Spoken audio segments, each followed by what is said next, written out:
Hi again, it's Tim from the Paris of the Prairies, beautiful Saskatoon. And for the last few days it's been pretty cloudy and rainy out here, so haven't had too much of a chance to get out to do some night shooting. So instead, I want to tell you a little bit about a unique type of night shooting to do. That particular thing is star trails. So in this video I want to show you how to photograph star trails and how to do the post-production work on it as well. So first off, let's start with what is a star trail. Normally when you see the night sky, you see those beautiful stars just hanging up there. But of course you see them slowly moving across the sky as the night progresses. And what a star trail is a photograph or series of photographs put together in one that will actually show the Earth's rotation. And what I want to show you is how to capture those images and how to put them together for your own astral masterpiece. So as you can see from these images, star trails can give you a very unique look at the night sky. And they're not that difficult to photograph. The basic equipment to get started is a DSLR or a mirrorless interchangeable lens camera. You need your choice of lens, but of course with a wide-angle lens you're going to have your most dramatic looking view. A good stable tripod. This is definitely a time where the investment in a good tripod is going to come in handy. Either an internal or an external interval timer that will allow you to automate the camera's triggering mechanism. A comfortable chair, a warm drink, and if you live in Saskatchewan this time of year, some bug spray would come in handy. And most importantly, patience and awe. Take the time to look at and listen to the beauty of the night sky. This is also a really good time to get out your binoculars and explore the night sky while the camera is doing all the work. So shooting conditions, best time to shoot star trails, you want to go out on a clear, moonless night, far from city light pollution.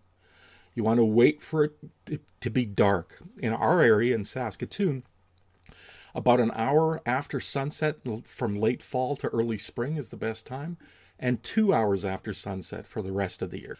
And look for a foreground subject that will make your image look much more interesting and add some context to the photo. Here's an example of a shot I took in Vancouver Island. And this one here, of course, is a nice iconic prairie scene. So you're having these star trails showing up in something that connects it to the Earth. What direction to aim the camera at? Well, it depends on what kind of look you want in your photos. The more that you aim towards Polaris, or the North Star, the more pronounced the curves in the star trails will be.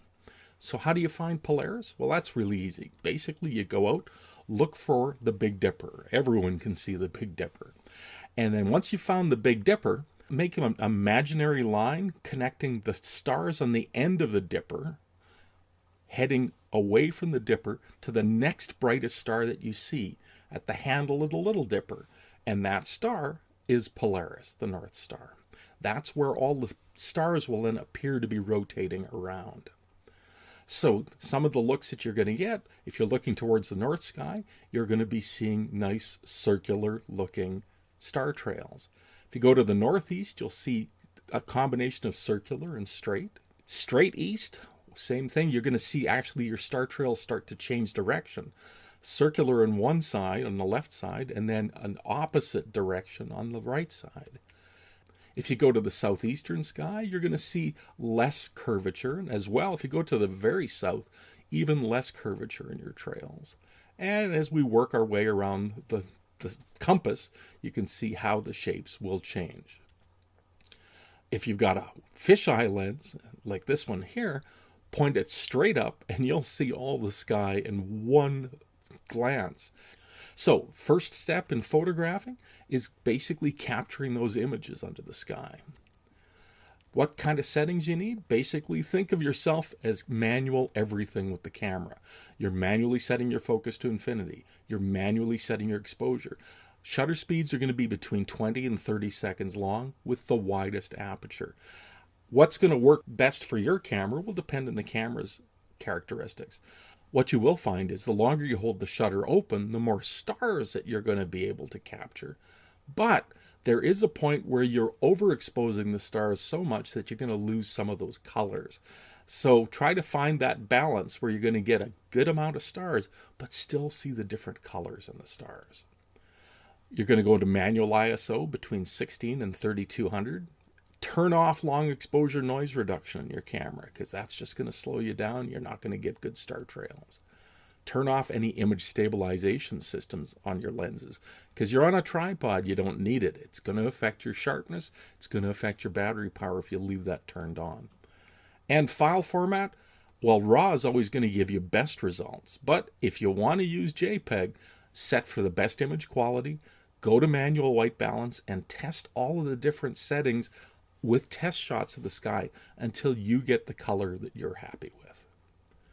Now, when you're capturing your images, a star trail image is actually a composite of multiple images stacked together afterwards in software in a program such as Photoshop or StarStax.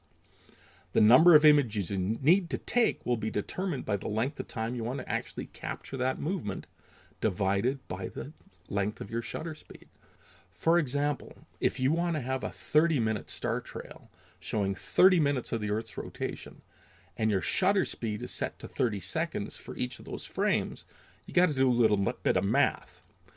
First, you need to calculate the total number of seconds. So 30 minutes times 60 seconds is 1800 seconds. Then you divide those seconds by the length of your shutter speed in seconds. So 1800 divided by 30 equals 60, or 60 frames.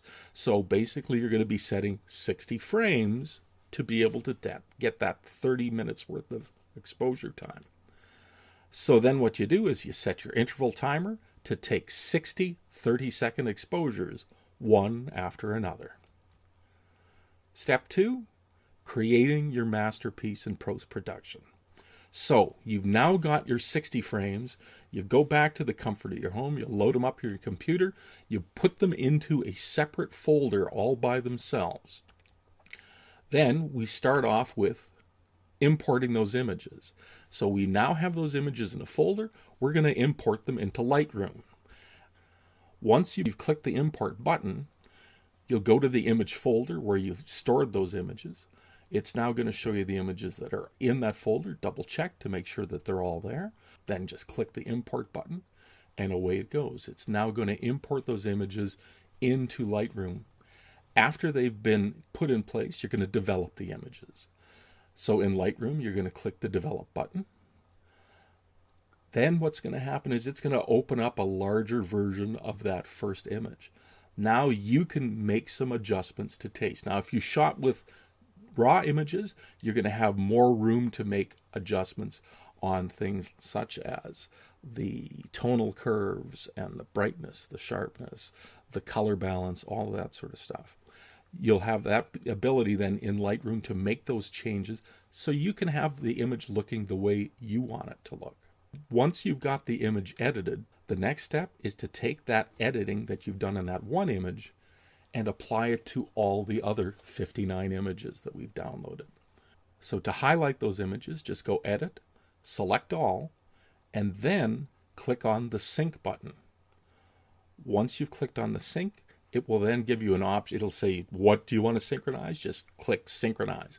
All those settings you're going to carry over to those 59 other images. So now all 60 images, once it's done its work, will have exactly the same adjustments applied to them. Now this can take a while depending on the speed of your processor and your computer, as well as the size of the files that you're dealing with. Once the sync has been completed, the next step is to export all those photographs into Photoshop. And exporting to Photoshop is very simple. Just click on the photo button, then edit in, and then scroll down to open as layers in Photoshop.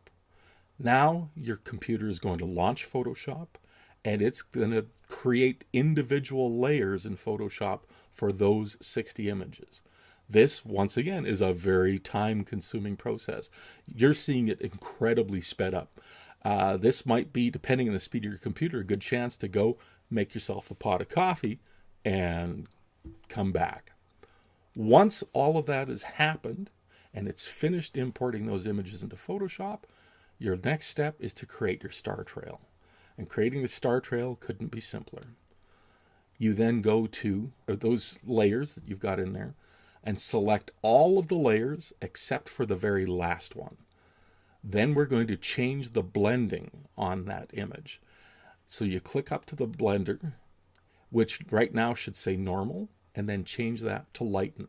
And the minute you do that, magically in front of your eyes, you're going to see your star trail show up. Then just click on the navigator to magnify, zoom in a little bit just to make sure that you've got good alignment of the stars. Once you're sure of that, then what you need to do is flatten the image. So go to Layer, Flatten Image, and now those 60 layers are all going to get turned into one layer. Once it's now flattened into one layer, the last step is to save the image. Push File, Save As. You're going to go and change the file format to JPEG from Photoshop. Then you're going to name your file. So give it a name that's going to be descriptive, that you're going to be able to find it again. And then once you've named your file, just click Save. Voila, you are ready to go with an absolutely gorgeous piece of art that you're going to want to print and hang on your wall or give away to someone as a wonderful present. So that, my friends, is how simple it is to create a very unique looking image of the night sky. So if you have any questions, don't forget to ask. I'm there to answer them for you. Remember, it's just Living Sky Guy. I'm on Instagram, I'm on Twitter, and I'm on YouTube. So please, if you like what I'm giving you, please subscribe and give me some comments. What things would you like to hear about? As well, what can I do better?